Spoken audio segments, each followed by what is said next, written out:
that's a question we all have to ask ourselves, and it's a question we should ask of anyone in leadership. Which side are you on? Check out this song. Which side are you on? Which side are you on? Adam, you've been doing this thing, Song and Film of the Month, or you started it last month in January, or you started in January, and so and we missed February. February, so this is actually going to be February. So yeah, do apologize for that. Apologize we missed on February.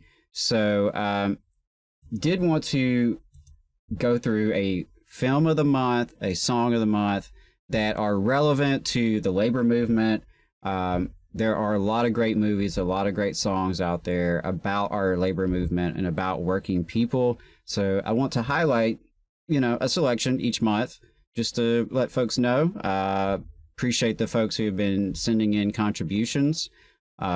This month, really, I had the UMWA strike on my mind, very heavy, with that historic strike coming to a close. So in thinking about my picks for the film and song of the month, I started with 1987's Matewan for my labor film of March. Written and directed by John Sayles, this wrenching historical drama recounts the true story of a West Virginia coal town where the local miners struggled to form a union rose to the pitch of all-out war in 1920.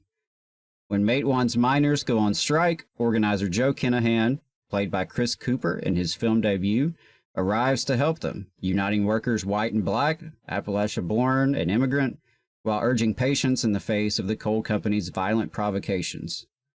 With a crackerjack ensemble cast, including James Earl Jones, David Strathorn, Mary McDonnell, and Will Oldham, and Oscar-nominated cinematography by Haskell Wexler, Matewan taps into a rich vein of Americana with painstaking attention to local texture, issuing an impassioned cry for justice that still resounds today.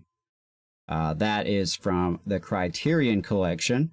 Jacob, I don't know if you have seen Matewan, but I think it is I think it's a fantastic movie, separate from, the politics and the labor aspect to it.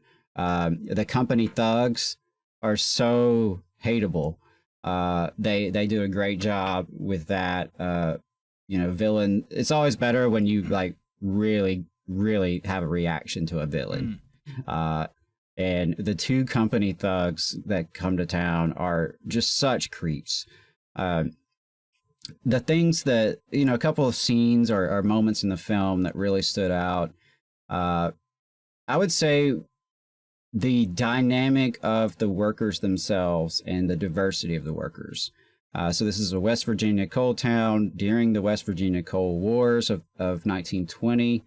And, so you have these white Appalachian folks who are working in the mine, and you have some black folks who are sent up to the mine from the Deep South. And then you also have Italian immigrants who are sent to the mine, right, who are speaking a different language, they have a different faith background. So you have three different groups of workers, and this is intentional by the bosses to divide the workforce, hoping that, these three groups would be at each other's throats. And one of the themes of the movie is the ability for solidarity to overcome those divisions.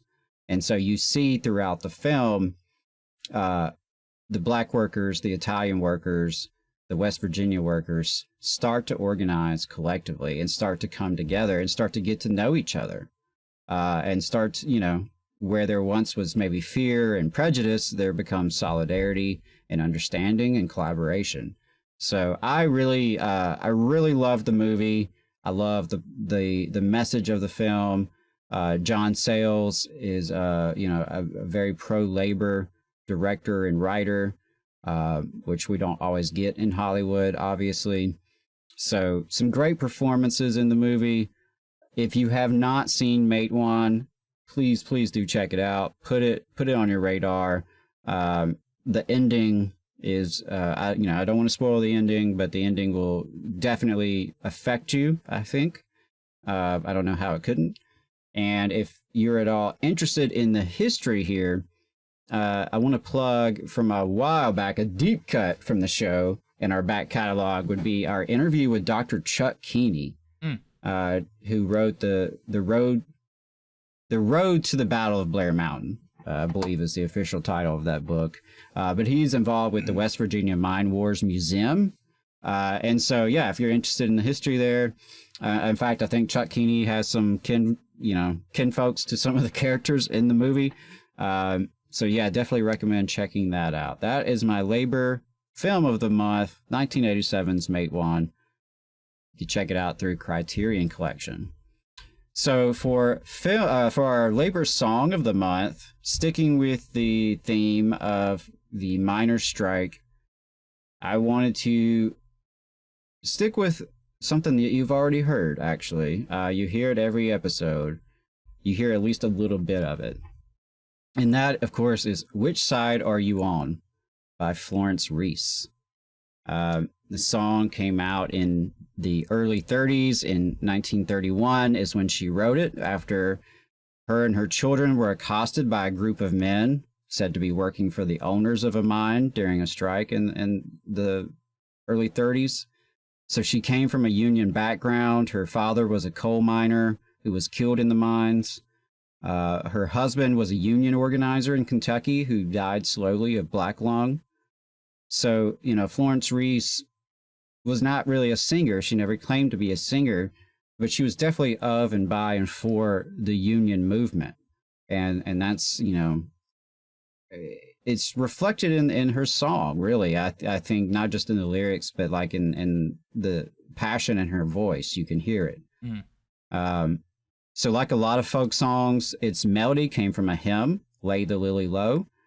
It has, of course, been covered by numerous folks in the years since 1931, probably most famously by Pete Seeger, who, did it solo and also, I believe, with the Almanac Singers.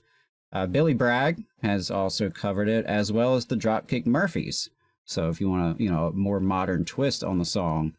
But Which Side Are You On is a classic, and I think it really sums up a lot of what we talk about in the labor movement, a lot of what we're about in the labor movement. Are you on the side of working people?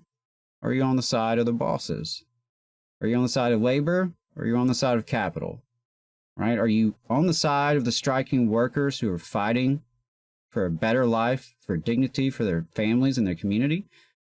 Or are you on the side of the gun thugs, the scabs, the police? That's a question we all have to ask ourselves, and it's a question we should ask of anyone in leadership. Which side are you on? I have no doubt that our listeners know which side they're on, and I have no doubt you'll check out this song.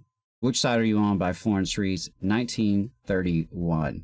And I did want to give you one bonus song. I won't go in detail here, but we got a submission last month, actually, from Jacob. Do you remember? Zach Flash. Zach Flash. Way to go, Zach. In fact, Zach has sent me another song that I will need to add to next month's list.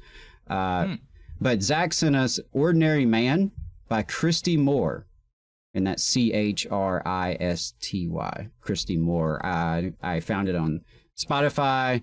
I didn't know what to expect, but I was very pleasantly surprised by this song, Ordinary Man, by Christy Moore.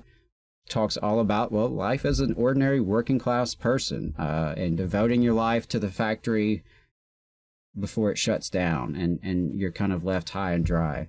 So keep those songs coming. If you have any songs, any films that you think really resonate with the labor movement, if it's about the labor movement, has some kind of positive message about working people coming together to organize for a better life, definitely let us know.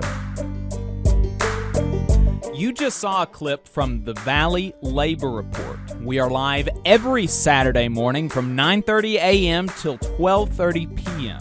And we pride ourselves on keeping all of our content free to everybody so that we can talk to as many working folks as possible. If you support the work that we're doing, you think that it's important, you think that it's good, then consider making a monthly contribution to the project, and you can do that on our website, tvlr.fm.